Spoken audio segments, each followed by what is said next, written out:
Estava meditando nesta manhã, por que devemos orar? Por que devemos orar?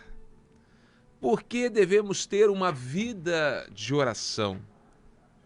Sabe, existe algumas colocações às vezes que até fazem sentido. Afinal, por exemplo, sabemos que o nosso Deus é um Deus que pode todas as coisas e também é um Deus que conhece todas as coisas. E automaticamente é um Deus que é amor.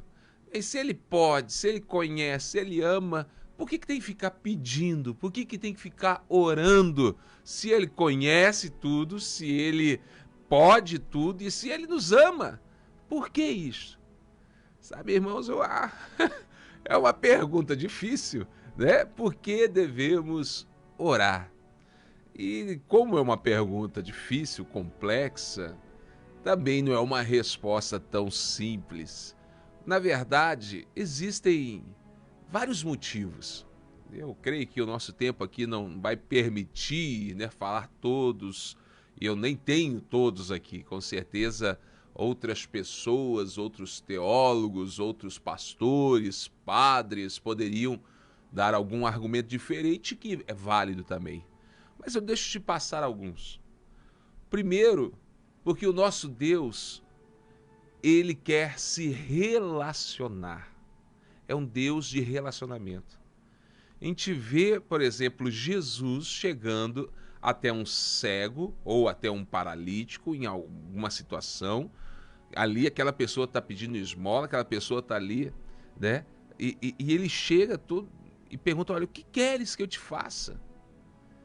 É uma resposta óbvia. Se é ali um paralítico buscando, né, desejando a vida inteira, querendo caminhar, lógico que ele quer caminhar. E Jesus pergunta, o que queres que eu te faça? Primeiro porque o ser humano tem o livre-arbítrio. Outra resposta.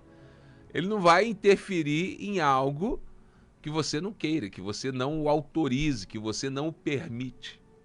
Diferente que o diabo. O diabo ele entra de sola, ele não respeita nada, mas Deus, ele respeita o livre-arbítrio. Vai que aquele paralítico diz, eu queria uma esmola melhor, eu queria uma maca mais confortável, eu queria uma muleta melhor, né? Vai que ele queria algo assim. Jesus perguntava. Ele respeita o livre-arbítrio, a sua decisão, você precisa pedir para que ele possa fazer. Segundo, como eu disse, ele quer relacionamento. Quando ele pergunta, ele está dando espaço para um relacionamento. Porque o relacionamento é a real necessidade do ser humano. Entenda, vou falar. Deus sabe que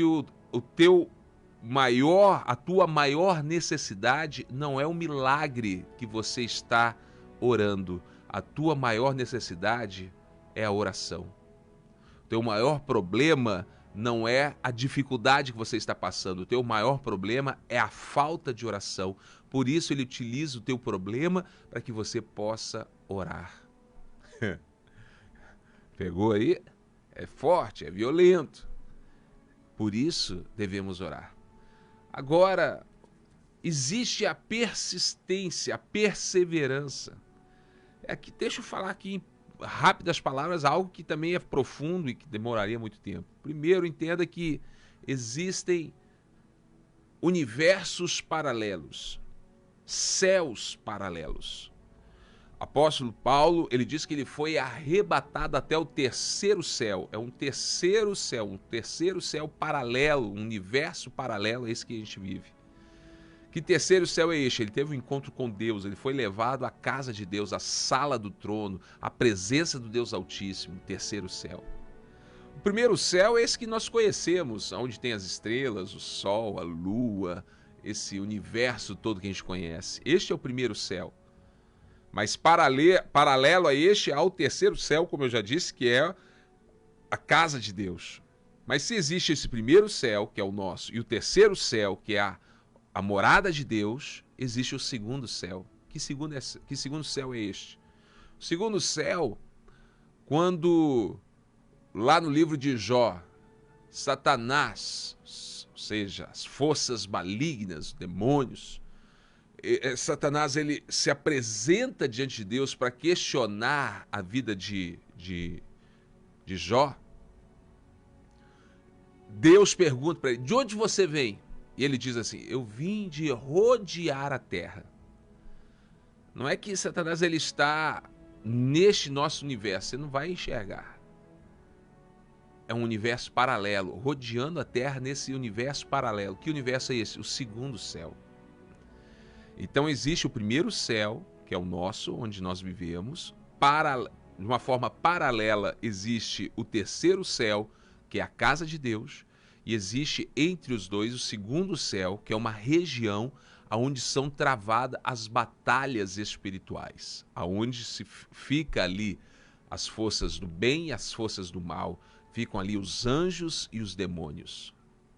Falando de universos paralelos. Mas como assim? Deixa eu te explicar de um outro texto bíblico. Daniel, ele começa a clamar a Deus. Durante 21 dias ele persevera jejuando e clamando a Deus por uma resposta, por um milagre. Depois de 21 dias aquele anjo chega com a resposta, o milagre. E a palavra do anjo foi o seguinte: desde o primeiro dia Deus já me enviou lá do terceiro céu para que viesse para o primeiro céu te trazer a tua bênção. Mas, quando eu cheguei no segundo céu, encontrei resistências. Havia forças malignas, havia demônios, havia os próprios Satanás que estava impedindo de eu passar. Mas devido à tua oração, à tua persistência, Deus mandou ali um reforço, perfurou o segundo céu para que eu pudesse passar. Então, por que orar? Porque a perseverança vai fazer com que este segundo céu se rasgue para que a bênção e o milagre cheguem na sua vida. Então, olha como é importante a oração. Só aqui eu te falei 3 motivos. Primeiro, por causa que Deus respeita a onipresença. Segundo, porque a maior necessidade não é o teu milagre, é a oração. O teu real problema é a falta de relacionamento, de oração com Deus. Ele quer relacionamento. E terceiro, perseverança para que o segundo céu se rasgue e que a tua bênção chegue aqui no primeiro céu. E aí poderíamos falar tantas outras coisas, mas já é o suficiente para você entender que você precisa orar. Não é simplesmente assim, as coisas acontecem, é oração. O mundo espiritual, ele move através da oração. E eu te convido, meu irmão, a partir